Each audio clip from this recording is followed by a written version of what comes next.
Recently, there was an article on CBR.com titled DC's Spirit World series has perfectly addressed the issues of gender identity and dead naming.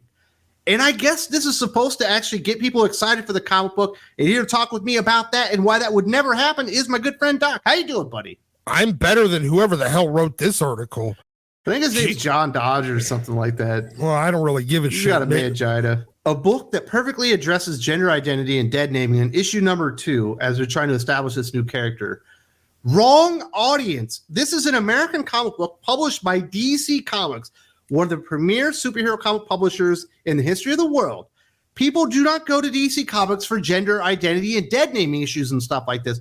They keep trying to shove these stupid ideas within these comic books. It never works, yet they do it over and over again. And they continuously hire people like Alyssa Wong to write these stories when this is all they're capable of. And every single series that she writes absolutely fails. Dr. Aphra for Star Wars, worst selling Star Wars series out there. Worst numbers we've seen on Deadpool in years. And now she's got a new character that is basically dead on arrival because it's got a really stupid message to tell that has an audience that doesn't actually read comic books. Look, you slap some Asian chick with a giant sword on a comic, and then you spend all of it philosophizing about your AO3 and Tumblr bullshit rhetorical arguments on dead naming and gender identity. This does it's not. Crazy. I never even knew what dead naming is. I'd never even heard that.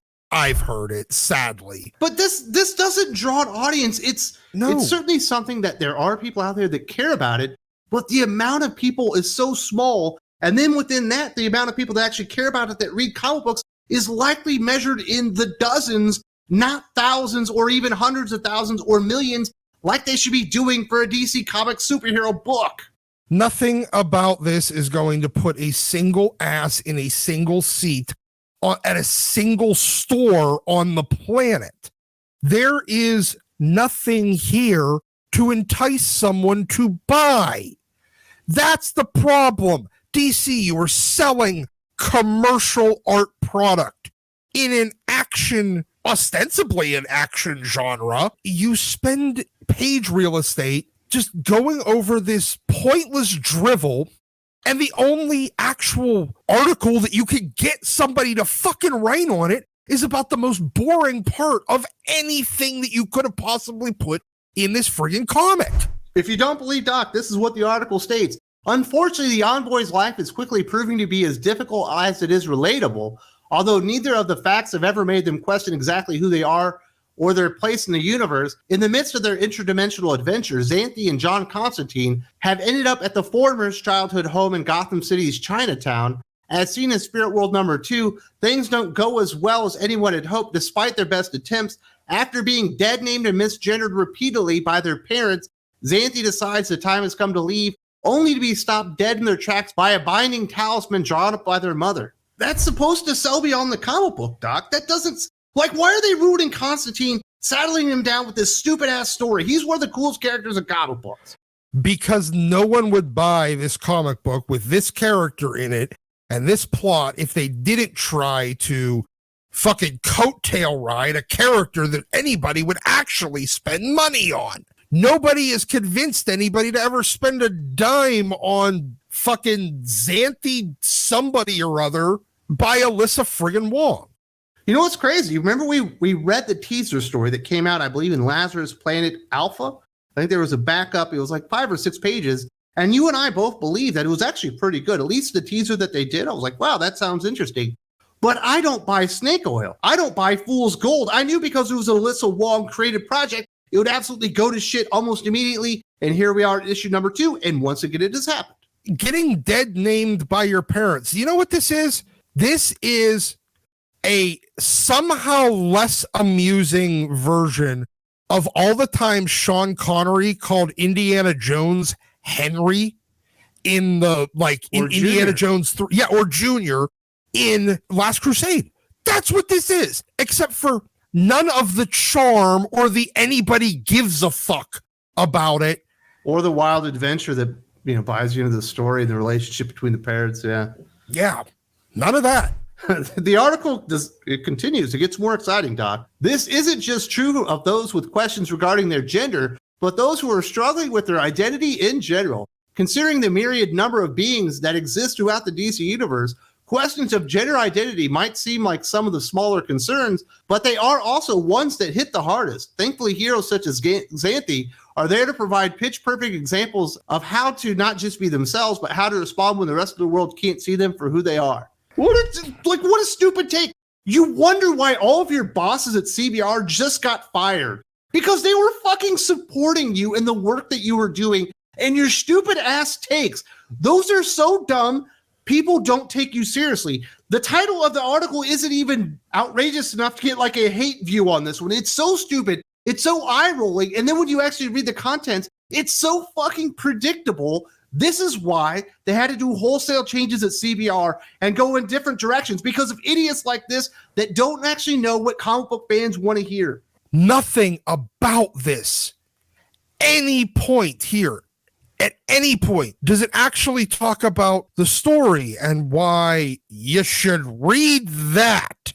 Look, CBR is obviously a nothing but shill site for trying to promote things for sale by the big two and by their friends at the big two. They can't even figure out how to shill properly because no one is going to be interested in this story from that perspective. You know, I get it. He thinks that is super important and it's a giant life lesson and it's somehow magic code to how to make gender and dead naming exciting and interesting in a comic book, except for at no point here did he sell us on the fact that it was interesting in the first fucking place. No, it's the eye-rolling drivel that you expect it to be. And of course, what does Alyssa Wong get for this? What does she get for failing essentially on every series that she's ever written?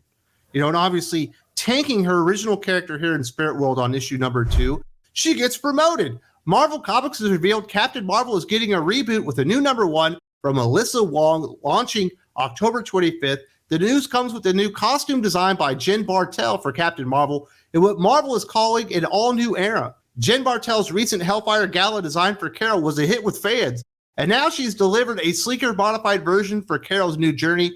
In addition, Captain Marvel will see the rise of a new overwhelming omniversal entity who recognizes Carol is the only hero who can stand against its vision of total annihilation. Captain Marvel's supposed to be a character that Marvel Comics care about. They want that character to get over, yet they saddle Carol Danvers, Captain Marvel, with yet another terrible writer who has failed everywhere they get. And guess what, Doc? It's right there in the solicitations of the first issue.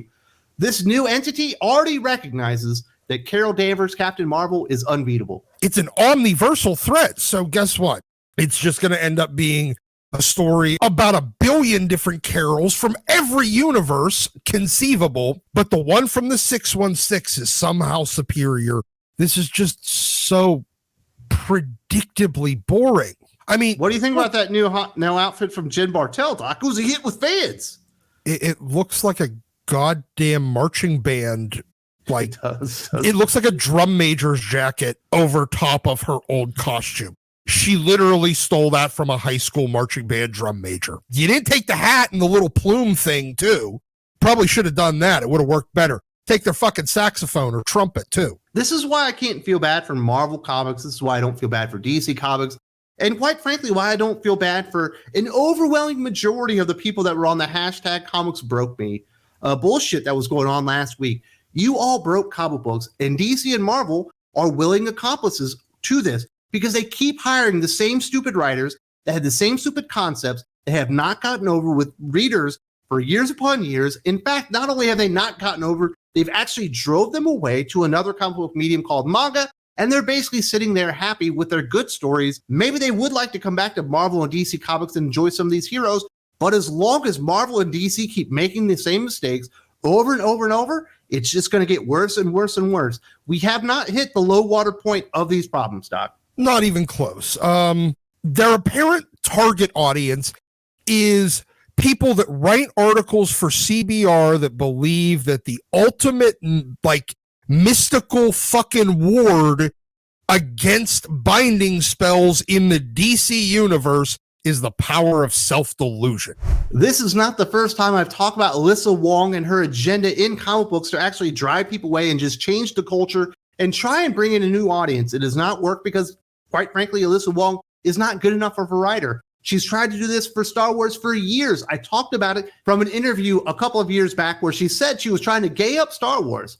That was her agenda then, and it's certainly her agenda now. You don't see the video here. There's also a link in the video description.